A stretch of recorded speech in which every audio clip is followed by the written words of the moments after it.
Irrigation advisor, ENC, CEO, ఎస్సీలతో మంత్రి Nimmala Ramanaidu teleconference నిర్వహించారు.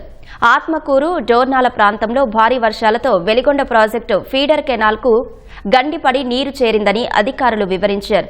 Veligonda tunnel exit ప్రాంతానికి నీరు రావడంతో 2 టన్నెల్స్లోకి 9 కిలోమీటర్ల మేర లోనికి నీరు ప్రవేశించిందన్నారు.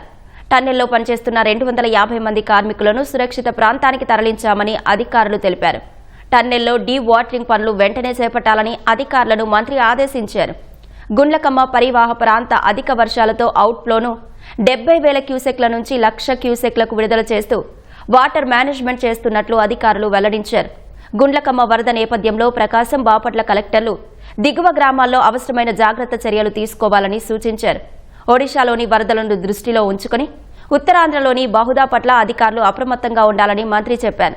వచ్చే 2-3 రోజులు భారీ వర్షాల నేపథ్యంలో అధికారులు అందరూ అప్రమత్తంగా ఉండాలని మంత్రి స్పష్టం చేశారు.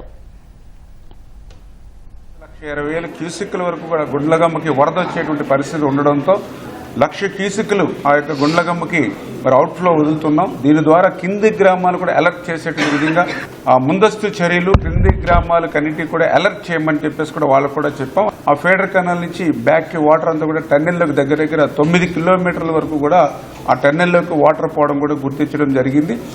టన్నెల్స్ లోకి వచ్చినటువంటి వాటర్ అంతటిని కూడా మళ్ళీ డీవాటరింగ్ చేసి ఇమ్మీడియట్లీ మళ్ళీ ఆ పనులు కూడా మనం వెంటనే చేపట్టేటువంటి విధంగా చర్యలు తీసుకోమని చెప్పేసి కూడా అధికారులు కూడా ఆదేశించడం జరిగిందని చెప్పి కూడా తెలియజేసుకుంటూ